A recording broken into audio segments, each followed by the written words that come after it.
Assalamualaikum warahmatullahi wabarakatuh. Kami Pak izin memperkenalkan diri. Perkenalkan, nama saya Hasriani Basri dengan NIM A0312512449. Pada video kali ini saya akan mempresentasikan sebuah karya tulis ilmiah di mana untuk memenuhi tugas bahasa Indonesia dengan dosen pengampu Bapak Ilham Sarjana Sastra Magister Humaniora. Nah, pada presentasi karya tulis ilmiah ini dengan judul Studi Rendahnya Adopsi Pembayaran Kris di Kalangan Penjual Tradisional. Dengan latar belakang, kemajuan teknologi finansial beberapa tahun terakhir telah menghadirkan perubahan besar dalam pola transaksi masyarakat Indonesia.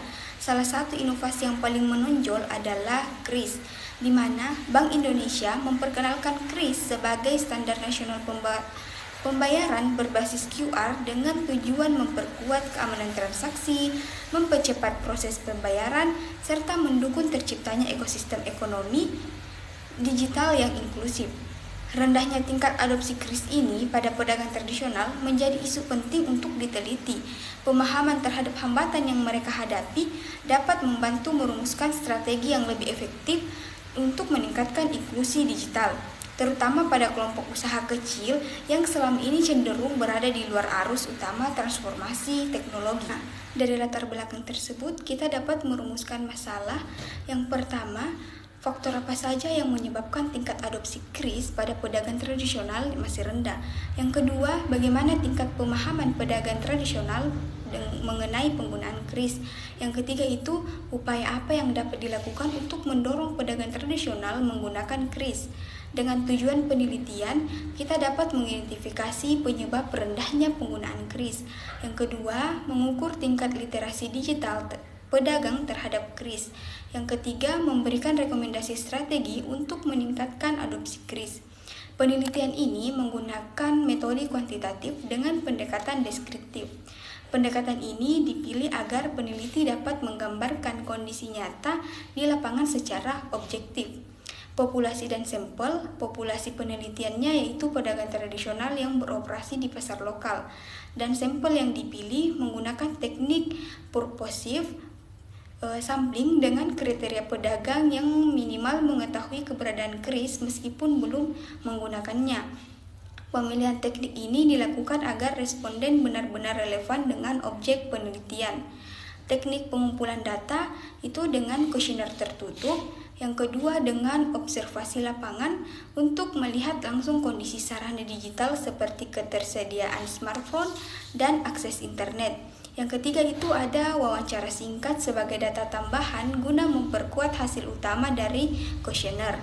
Nah, teknik analisis data dianalisis menggunakan statistik deskriptif. Hasil persentase dan skor rata-rata digunakan untuk mengidentifikasi faktor dominan yang memengaruhi tingkat adopsi kris pada pedagang tradisional. Pada metode penelitian tersebut, pada bagian pembahasan tingkat pengetahuan pedagang terhadap kris, hasil survei menunjukkan bahwa 60% pedagang mengetahui kris, namun hanya 40% yang memahami cara pengoperasiannya. Perbedaan ini menggambarkan adanya kesenjangan antara pengetahuan dasar dan kemampuan praktis. Banyak pedagang mengetahui pembayaran digital hanya karena melihatnya di toko lain, tetapi tidak mendapatkan penjelasan resmi tentang cara penggunaannya. Hal ini memperkuat dugaan bahwa kurangnya edukasi menjadi hambatan utama dalam peningkatan adopsi. Adapun faktor penghambat adopsi kris, yang pertama itu rendahnya literasi digital. Sebagian pedagang belum terbiasa menggunakan aplikasi digital. Aktivitas sehari-hari yang masih sangat mengandalkan uang tunai membuat mereka tidak merasa untuk beralih ke metode pembayaran baru. Kurangnya pengalaman dengan teknologi juga menimbulkan kekhawatiran akan kesalahan saat bertransaksi. Yang kedua ada kekhawatirannya biaya administrasi. Sekitar 50% responden menganggap kris memiliki biaya administratif tinggi. Padahal sebagian besar transaksi kecil sebenarnya tidak dikenakan biaya. Ketidaktepatan informasi ini membuat pedagang merasa ragu untuk menggunakan kris. Yang ketiga ada keterbatasan sarana. Tidak semua pedagang memiliki HP dengan kapasitas yang memadai. Beberapa menggunakan perangkat yang sudah lama dan tidak mendukung aplikasi pembayaran digital. Akses internet di pasar juga tidak selalu stabil sehingga membuat pedagang enggan untuk mencoba. Yang keempat itu ada minimnya sosialisasi. Banyak pedagang menyatakan belum pernah menerima pelatihan atau penjelasan langsung mengenai kris dari pihak perbankan atau pemerintah. Sosialisasi yang terbatas menghambat pemahaman pedagang mengenai manfaat dan cara penggunaan kris. Yang kelima itu preferensi terhadap uang tunai. Uang tunai masih dianggap paling mudah. Pedagang merasa nyaman dengan transaksi langsung selesai pada saat itu juga tanpa perlu membuka aplikasi atau menggunakan sinyal. Temuan penelitian menunjukkan bahwa hambatan sosial dan psikologis lebih berpengaruh dibanding hambatan teknis. Meskipun kris dirancang agar mudah digunakan, persepsi pedagang terhadap teknologi modern makin perlu dibangun. Kurangnya kepercayaan diri, minimnya pengalaman, serta ketakutan akan risiko kesalahan membuat pedagang tetap bertahan pada pembayaran tunai. Padahal, perkembangan ekonomi digital menuntut pelaku usaha untuk bisa beradaptasi agar tetap kompetitif.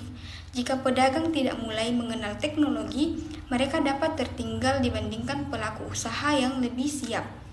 Nah, dapat disimpulkan bahwa rendahnya tingkat adopsi kris oleh pedagang tradisional disebabkan oleh beberapa faktor utama, yaitu minimnya literasi digital dan pemahaman penggunaan teknologi.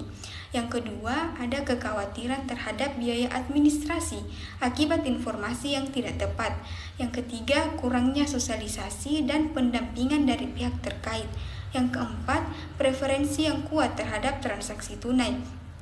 Meskipun kris menawarkan manfaat seperti keamanan dan efisiensi transaksi, pedagang masih merasa belum siap untuk beralih ke sistem pembayaran digital. Dari kesimpulan tersebut, saran yang relevan untuk meningkatkan edukasi dan pelatihan mengenai penggunaan kris melalui program rutin di pasar tradisional. Yang kedua, memberikan pendampingan digital dari lembaga perbankan atau pemerintah daerah untuk membantu pedagang memahami langkah penggunaan. Yang ketiga itu mengedukasi pedagang mengenai ketentuan biaya agar tidak ada misinformasi. Yang keempat, memperbaiki infrastruktur internet khususnya di kawasan pasar tradisional. Yang kelima, memberikan insentif seperti cashback, potongan biaya, atau fasilitas lain untuk mendorong pedagang mencoba pembayaran kris atau pembayaran digital ini. Nah, itulah hasil presentasi karya tulis ilmiah saya untuk memenuhi salah satu tugas, yaitu tugas bahasa Indonesia. Dan jika terjadi kesalahan dan kekurangan, mohon dimaafkan. Wabillahi taufiq wal hidayah. Wassalamualaikum warahmatullahi wabarakatuh.